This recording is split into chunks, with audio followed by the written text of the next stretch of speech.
of ordinary life, they leave behind not enlightenment but unease. Arthur Schopenhauer's vision of reality was one of these truths. He gazed into the fabric of existence and insisted that the world most of us take for granted, this bright stage of appearances, this theater of colors, forms, desires, victories, and defeats, is not reality itself but merely a veil stretched over something darker, more relentless, and far less forgiving. For him, what we call reality is a shimmering mirage, a mask worn by something far deeper and more inexorable.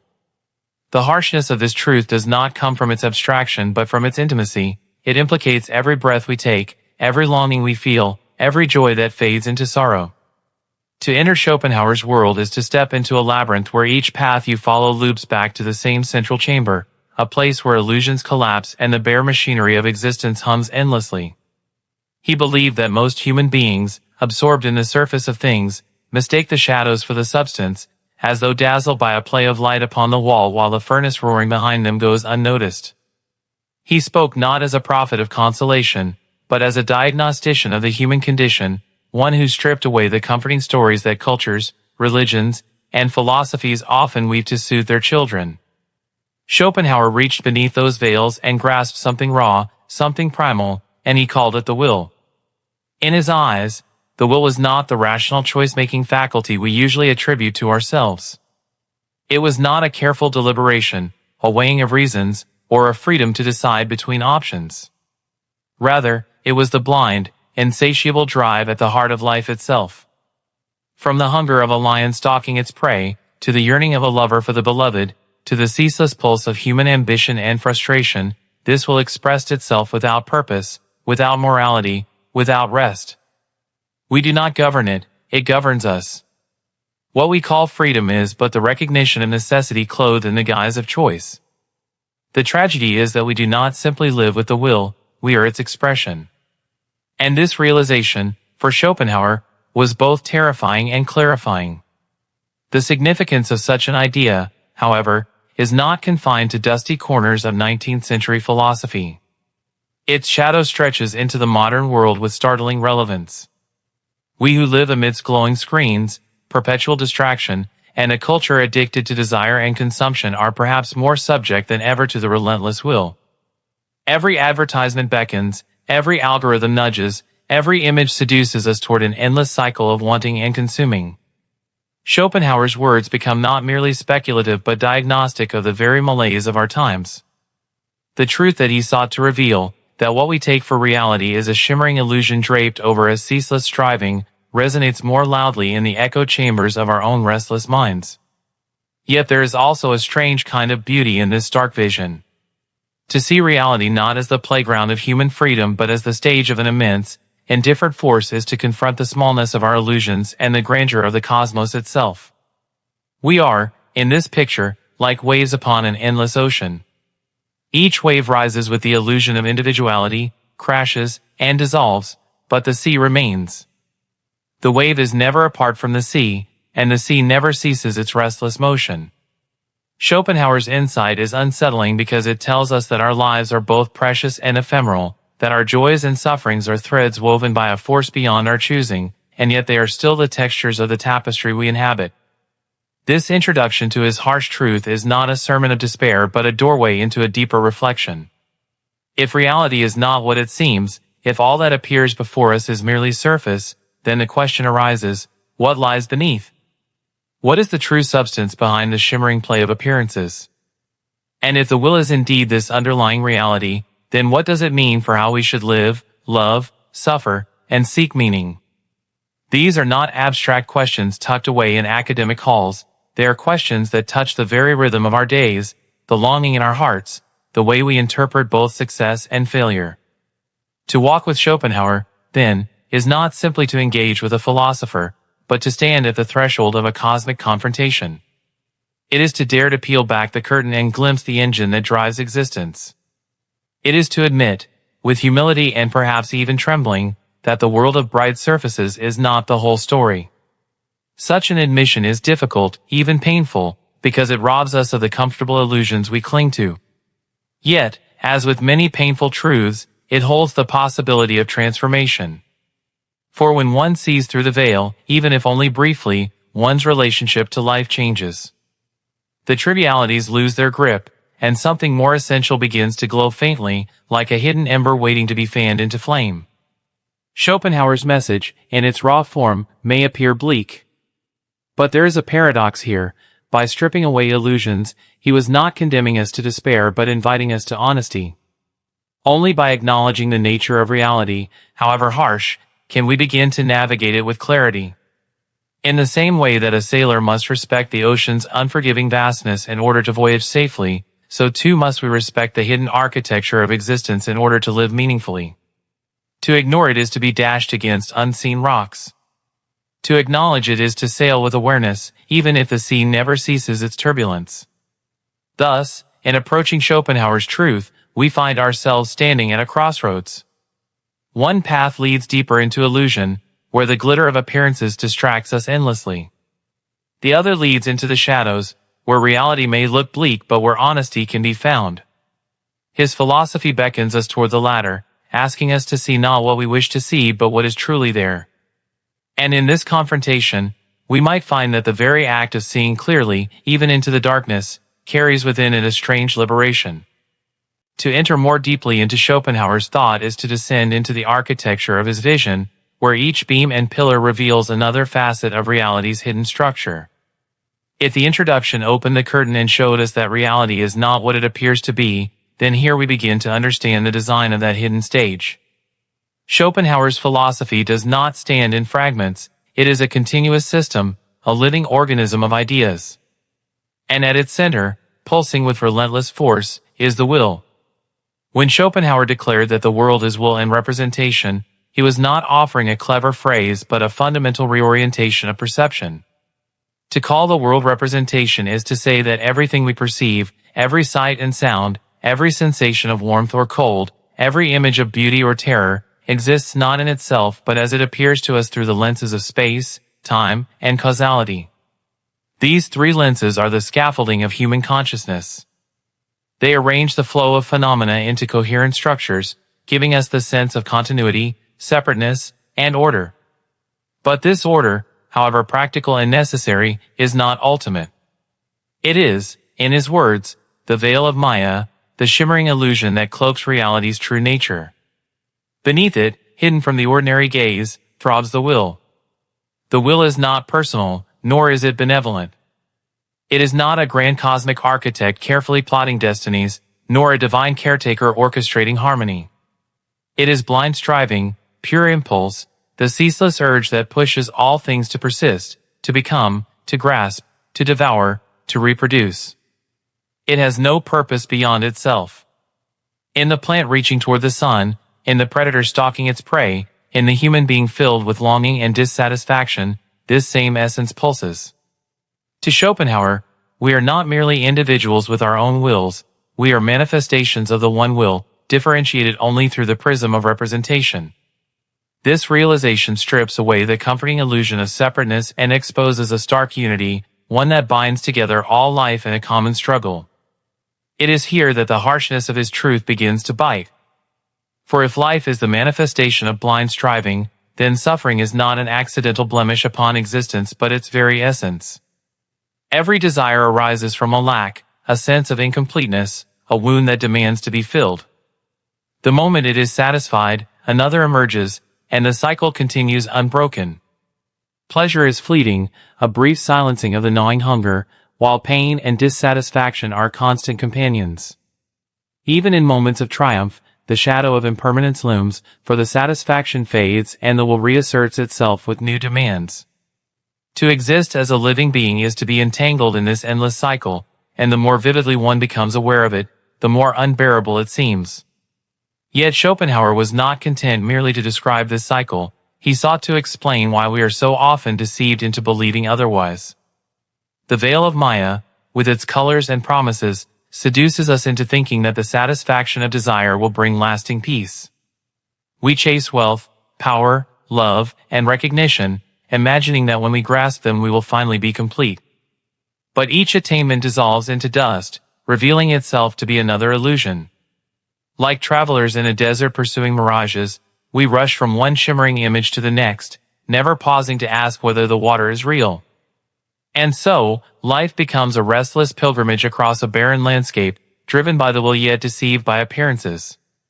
From this grim foundation, Schopenhauer's philosophy radiates outward into other themes that form the architecture of his thought. One of these is his emphasis on art and aesthetic experience. For in rare moments of artistic contemplation, the veil seems to thin.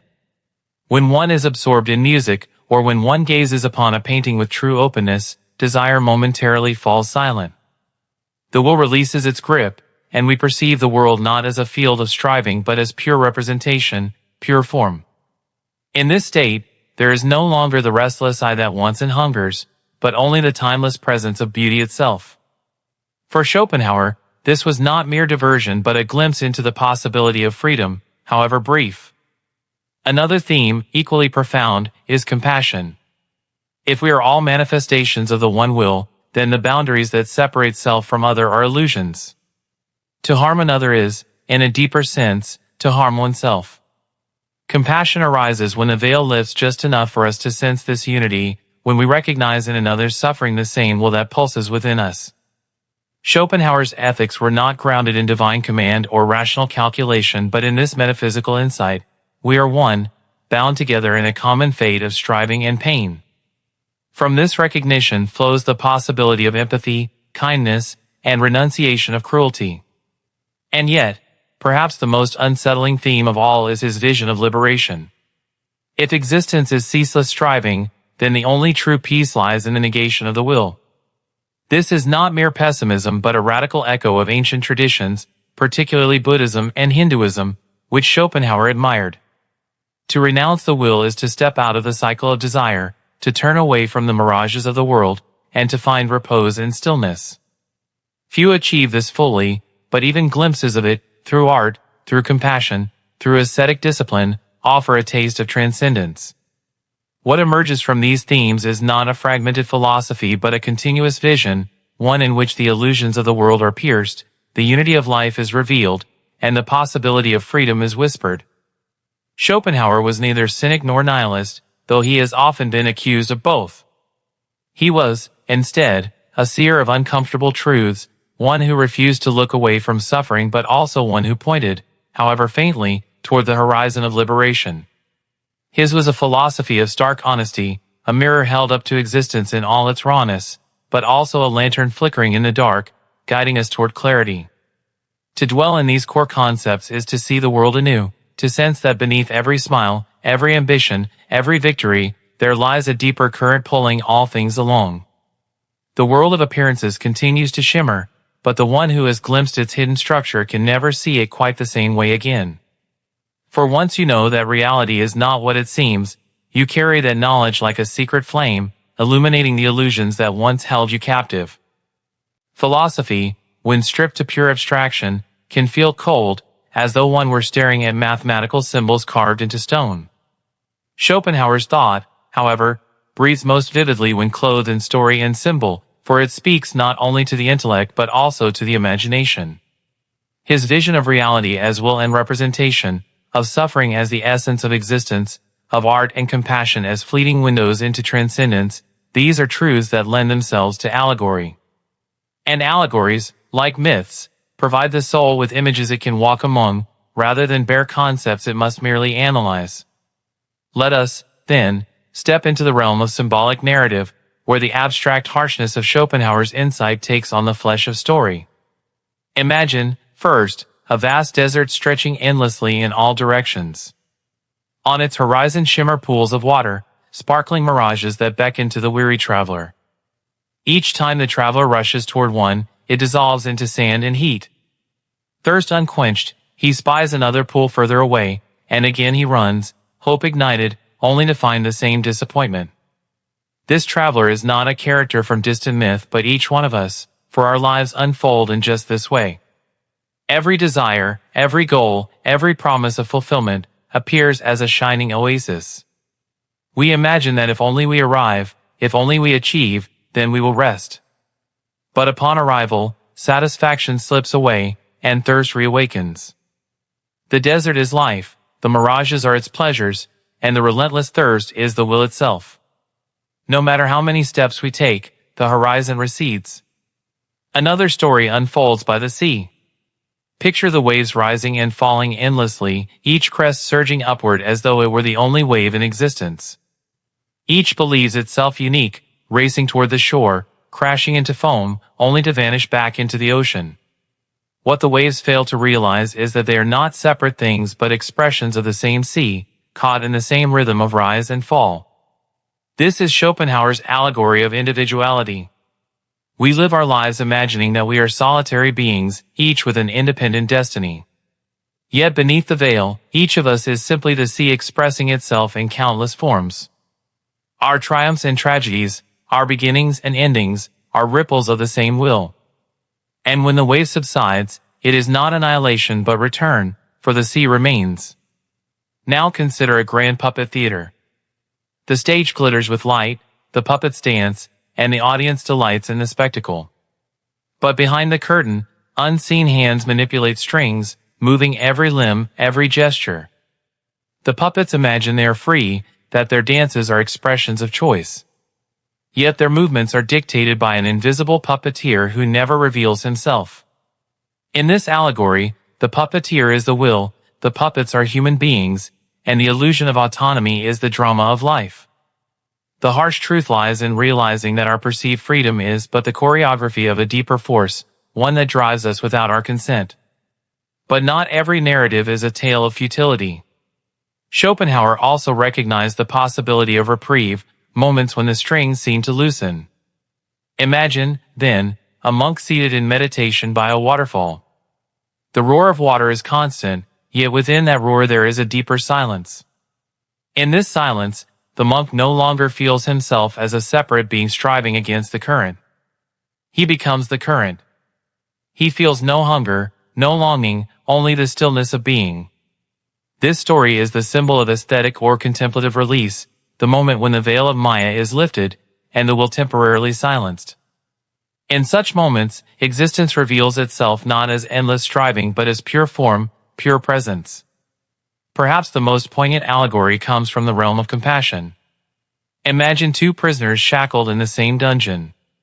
Each suffers, each yearns for freedom.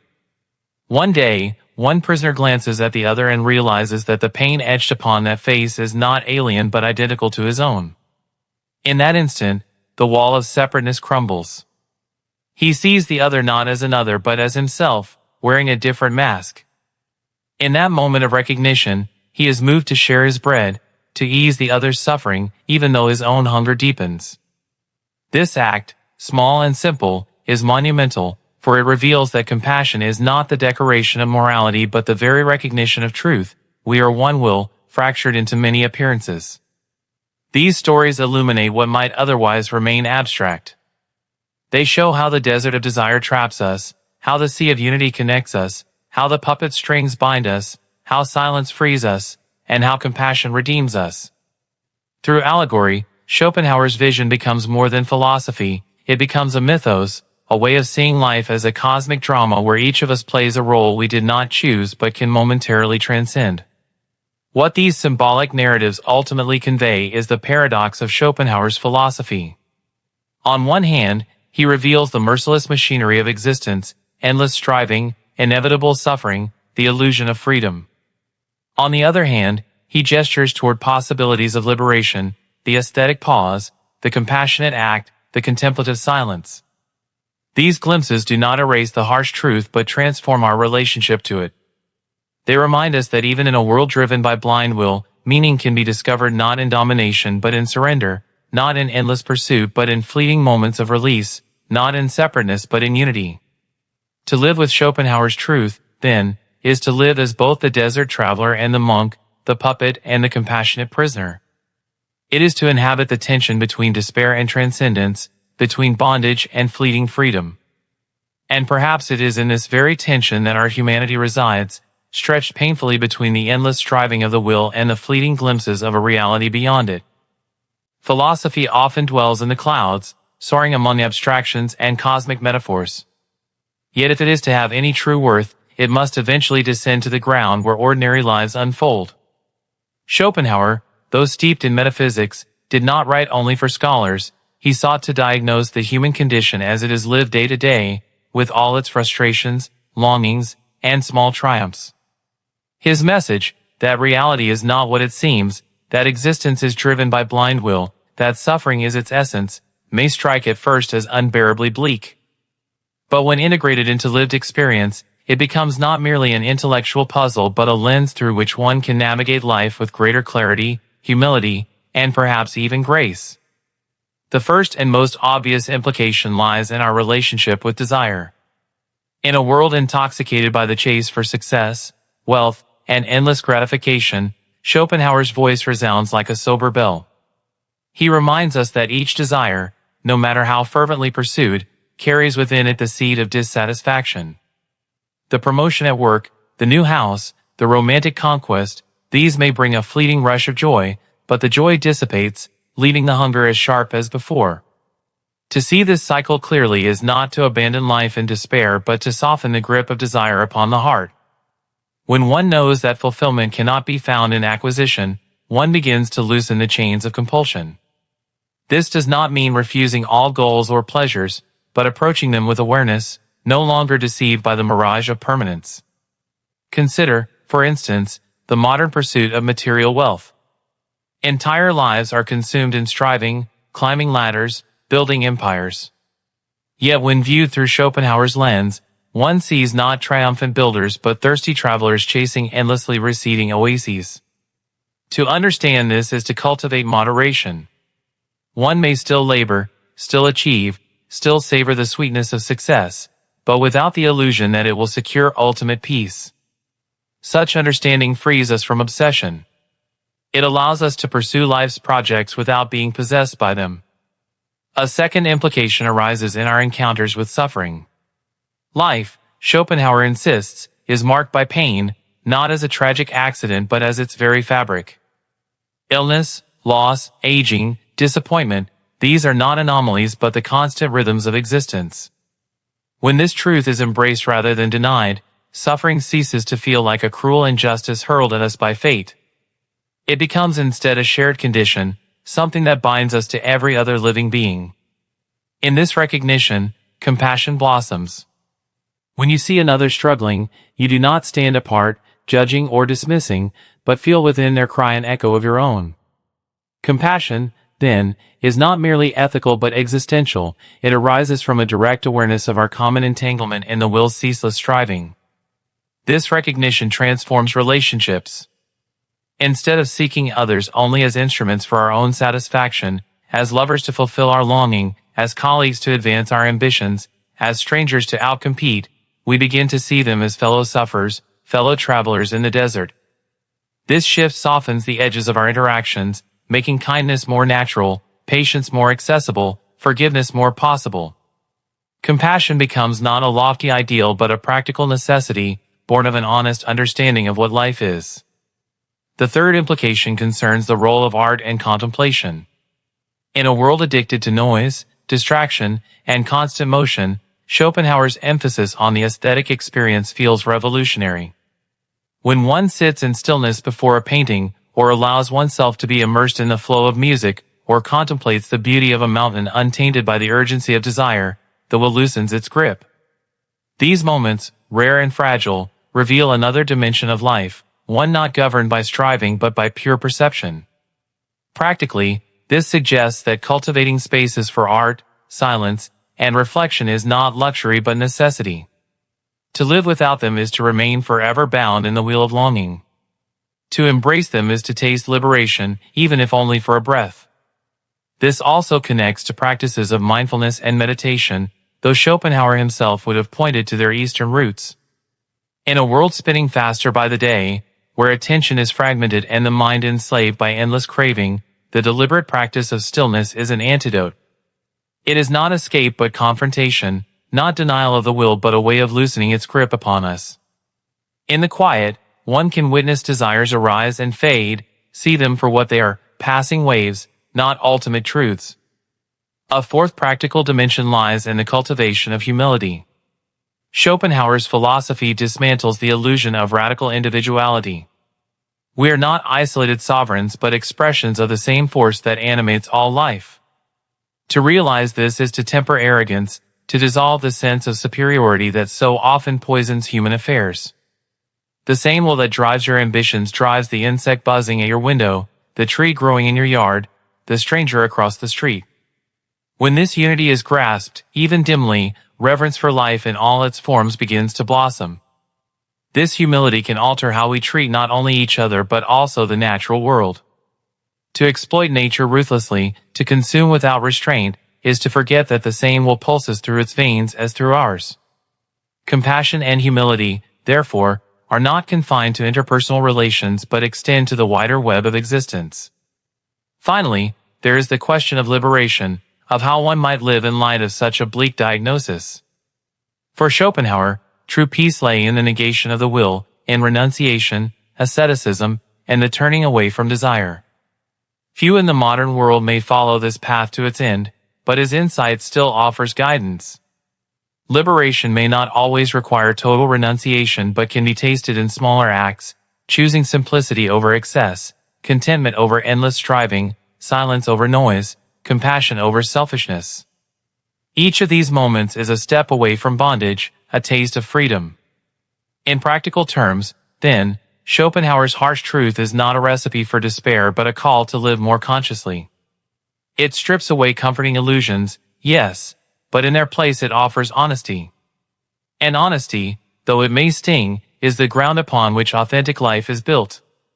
To see through the veil is painful, but once the eyes adjust, the world gleams with a different light, not the blinding glare of false promises, but the soft glow of truth, however difficult. This is the paradox of Schopenhauer's relevance.